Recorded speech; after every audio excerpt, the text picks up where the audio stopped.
Welcome back to KC Cares, Kansas City's nonprofit voice, telling the stories of Kansas City nonprofits and the people behind them. We are proudly produced by Charitable Communications and generously underwritten by the Ewan Marion Kaufman Foundation. I'm Bobby Keys. And I'm Ruslan Vegas. And now we're going to take a cultural shift just a little bit. One of the best places ever in Kansas City, and that's the Kansas City Zoo. And we are so fortunate to have Randy Wisthoff with us, who is the Executive Director, CEO, in charge of 1,700 animals, and that's in addition to the humans.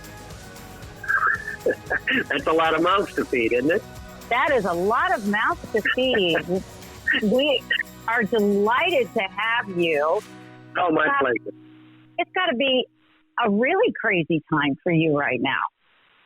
Well, I've been doing this zoo stuff since 1977. And, being in the zoo world, it seems to be crazy all the time. But I'd have to say the last 2 months have probably been some of the craziest, just for, all the unknowns that have gone with this, plus having almost 2,000 animals to take care of that, just in a zoo setting, they can't take care of themselves. So we have a lot of responsibility, and so it's been a busy, really busy time for us, and figuring out all the nuances of how to run a zoo safely during a crisis like this. So it's been unusual, to say the least. Can you give us a kind of a snapshot of what the zoo, or how the zoo is functioning right now? Because you have people who live there, animals and critters who never leave, and there may be a few people who probably don't leave very often either.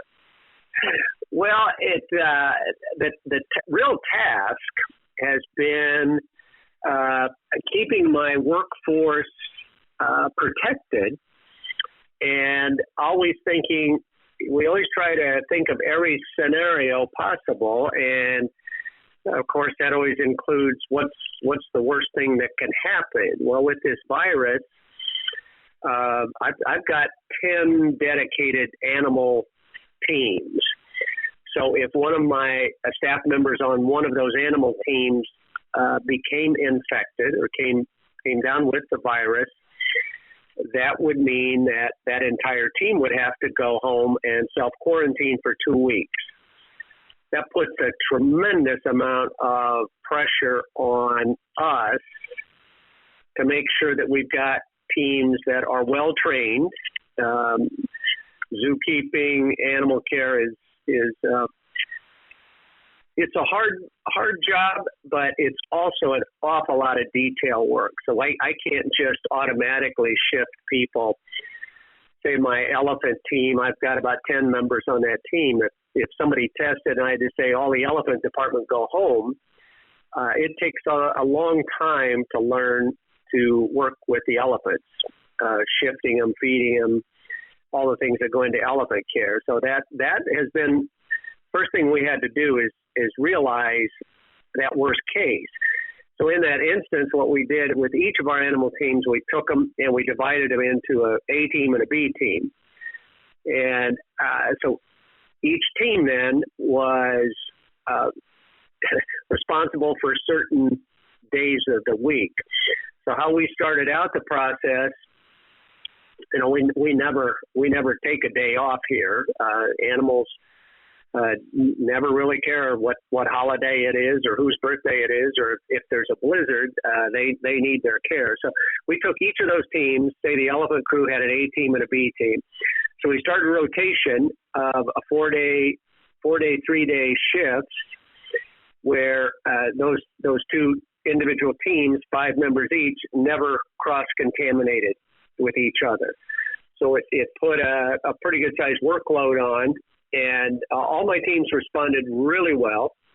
And to date, it's been almost 2 months. We've had really no issues at all. We've all worked safe, and animal caretakers are a dedicated lot, and we just haven't had any issues at all. We also did that with our veterinary department. I've got 3 veterinarians, but again, if one of them got infected, all of them would have to go home, and that's a major task of taking care of all the animals from a veterinary standpoint. And I did the same thing with my facilities department. I've got a lot of trained, skilled people, plumbers, electricians, welders, with running a zoo like this.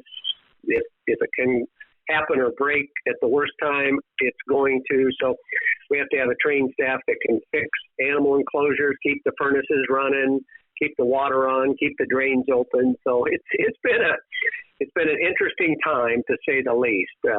But we almost 8 weeks in, and we really have had very, very, very few problems with anything.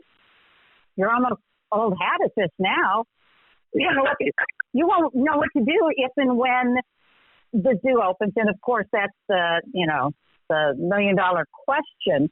Yeah. But while you've been closed, share with us what you all have been doing. You have been available through technology. Yes, we have. Well, some of our departments, we've been trying to do some fundraising. And, this is an expensive place to operate. So our development department has been engaged in some online fundraising. Our marketing and education departments have been working on all kinds of things, presentations we put out through our internet and social media, keep the zoo kind of out there in public eye. But we have live cams going in some of our exhibits. Matter of fact, we got a real nice email today from somebody who has watched us continually, our penguin camera that's on 24/7, and said how much that has meant to them through this whole crisis. These people are working. I forget what industry they were in, but they were able to have the internet on and watch things. And a zoo, there's always something going on in a zoo, especially in the penguin exhibit. Well, they thanked us for helping them get through this period, and they were from Massachusetts. So it was kind of funny that the zoo in Kansas City was reaching people across the nation. So we've been engaged in a lot of that. And then most recently, we have had our team back trying to prepare the zoo for reopening whenever that would happen. So it has been a fairly active place. Work staff has been here, dedicated to the institution, and just getting ready for when we can welcome visitors back. Have you had much chance very often to get out and about and walk around the zoo and see the animals and observe? Do they notice anything different? They do. As a matter of fact, they do. We really try to not over-humanize our animals, but I tell you, they do get used to having people around. And some of the animals that are more social in nature really do miss having people around. I've been out around in the zoo, and the sea lions, if you walk by the sea lion pool, they all start barking and jump in the water and follow you as you walk around their tank. Our North American river otters that are out front, right when you come in the zoo, they just absolutely adore people, and kids especially. And if you walk out the side door and they see you coming, they jump in the water and come over the glass and start swimming laps for you, just loving the attention. And kind of that kind of story out and about. The orangutans, they love seeing people. I was up in the tropics building this week, and our small clawed Asian river otters that we've got a big group of, they love people. They love watching you. Our gibbons, they were very intent on seeing what those darn humans were doing back in their building. So I think our animals are ready to have people come back. They just miss all that action and activity. What has this shutdown, albeit temporarily, allowed you all to do? Since you don't have humans around to be in the way. Well, I think a lot of people have been. We've had a lot of people working remotely when possible. I think it's just an overall appreciation for what we have here. We've had so many phone calls from people wanting to know when we were going to reopen, and they miss the animals and want to come back.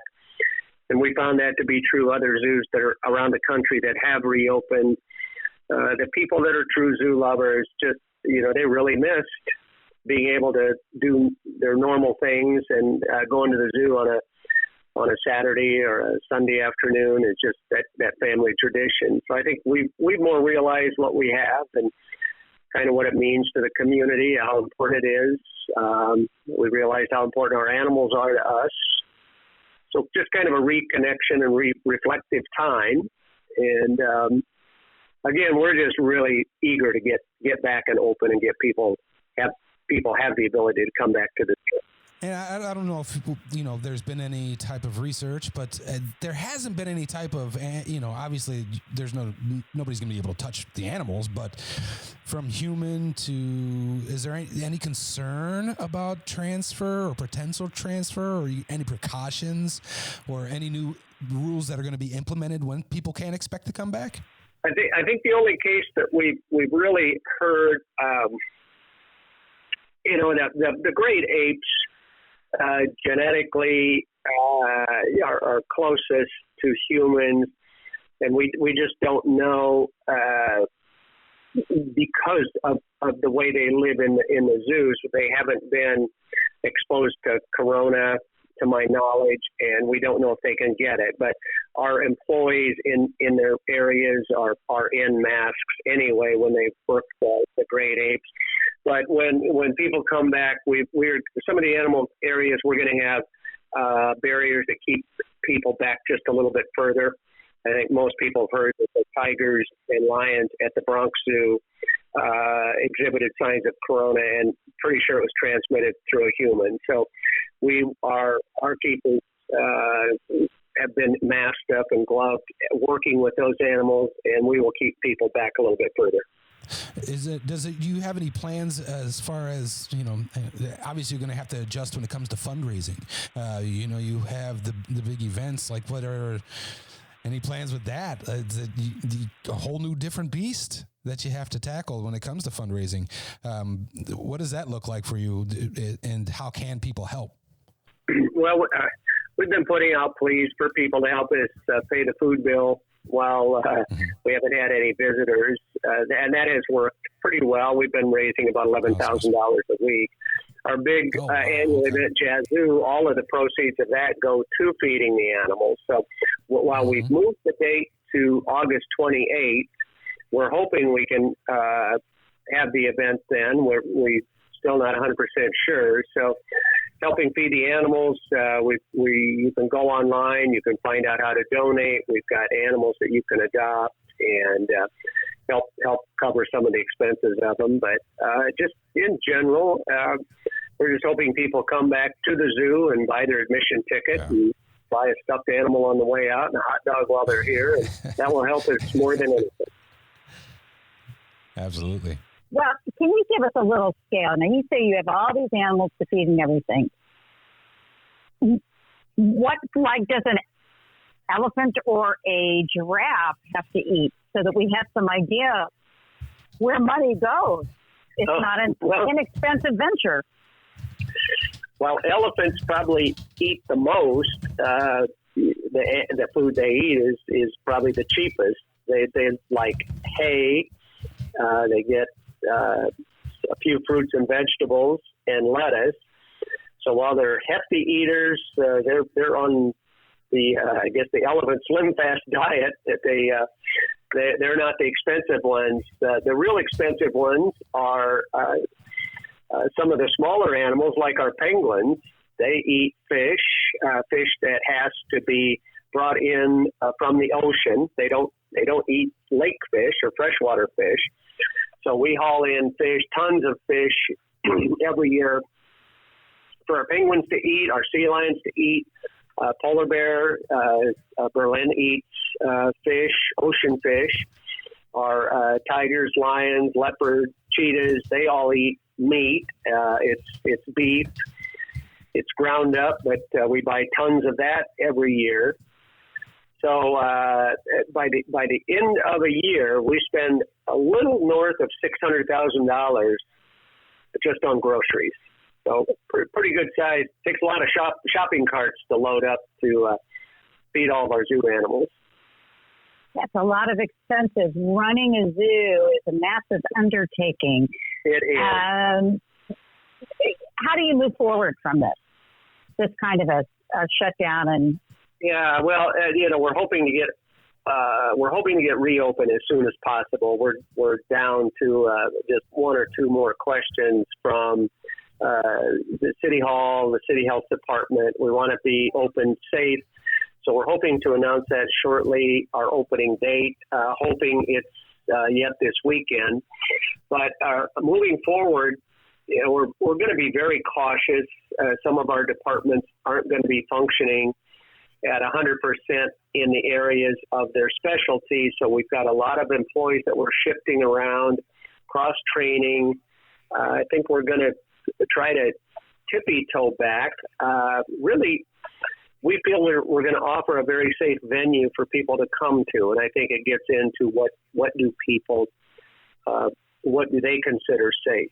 So we really won't know what that is until we open the gate, see how many come, what they expect. We're going to have hand sanitizing stations. All of our employees will be in masks. We've got plexiglass in front of all the where you'd be interacting with a cashier, a transaction place. We'll have our tram open from day one to go to Africa, but we won't allow seating in every row. We're going to be wiping it down. In some areas of the zoo, we're going to create where our pathways are narrower. We're going to have one-way traffic flow. So we're going to address things, limited capacity in our buildings. We've moved all the picnic tables for safe seating distance. So that's what the future looks like and how we'll reopen the zoo. And we'll be asking our visitors, is this good? Do you see other things that might need adjusted, something you're not comfortable with? And we'll have the ability to change sort of instantaneously if we need to. But until people start coming back, we really don't know what the expectations will be. Well, Randy, thank you very much. We appreciate you. If you want to help out and go visit the zoo or at least donate, visit it at kansascityzoo.org, kansascityzoo.org. Once again, thank you very much, Randy, and thank you for listening to KC Cares, Kansas City's nonprofit voice, produced by Charitable Communications, and we're proudly sponsored by the Ewan Marion Kaufman Foundation. To be a guest on KC Cares or underwriting opportunities, please visit kccaresonline.org. Spread the love and find us on Facebook, Instagram, Twitter, and KC Cares Online. Thank you for listening to KC Cares on 94.5 FM and ESPN 1510 AM.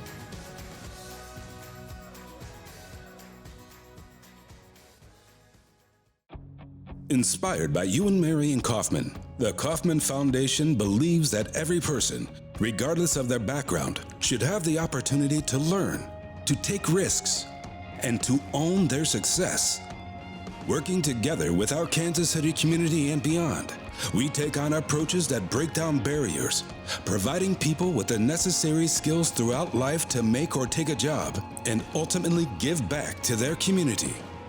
By listening to the communities we serve, tap into our learnings and relationships, and bring everyone together to build and support programs that improve education, boost entrepreneurship, and help Kansas City thrive. Learn more at Kaufman.org.